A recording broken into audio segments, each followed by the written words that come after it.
गुलामीचं gadget का जोडता असं तुम्ही म्हणता? मग इंग्रज तुमच्या कुटुंबातील आहे का असा सवाल जरांगे पाटील यांनी पंकजा मुंडे यांचं नाव न घेता टीका केली आहे। झी 24 तासच्या टू द पॉइंट या विशेष कार्यक्रमात भारत स्वतंत्र झाला, भारतानं लोकशाही स्वीकारली, अशा वेळी देश गुलाम असताना आणलेलं गॅझेट स्वीकारणं कितपत योग्य आहे असा सवाल पर्यावरण मंत्री पंकजा मुंडे यांनी केलेला होता। त्याला मनोज जरांगे पाटील यांनी जोरदार प्रत्युत्तर दिलंय।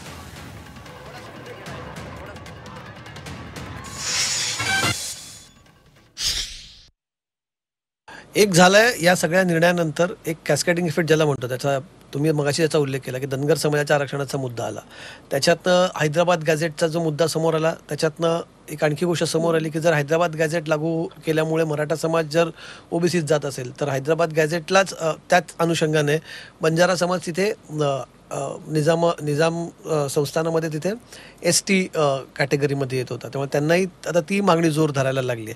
त्याच्यात आणखी बंजारी एकच आहे, त्यामुळे बंजारी समाजसुद्धा STमध्ये जावं अशी एक मागणी सुरू झाली।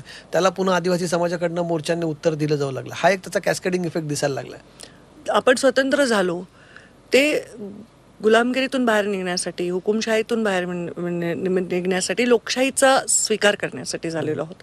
आणि जे गॅजेट्स लोकशाही प्रस्थापित व्हायच्या आधीचे होते त्या गॅजेटला आता अवलंब करावा हे कितपत योग्य? बरं, आलं तर एका समाजाला हवं आहे आणि दुसऱ्याला नाही असं करता येत नाही।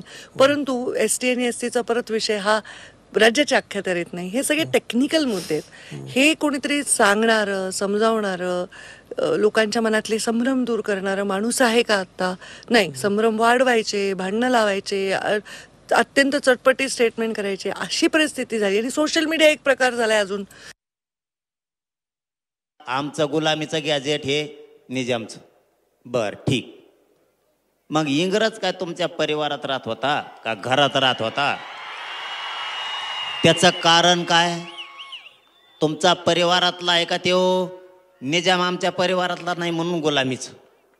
मग आता इंग्रज हे तुमच्या परिवारातला आहे का म्हणून 1931ची जनगणना घेतली आणि तुम्ही त्याच्या जीवावर आरक्षण घेतलं? तुम्हाला त्यानेच आरक्षण दिलं इंग्रजाच्या जनगणनेनं। इंग्रजाच्या जनगणनेनं आरक्षण दिलंय तुम्हाला। मग तुम्ही कोण?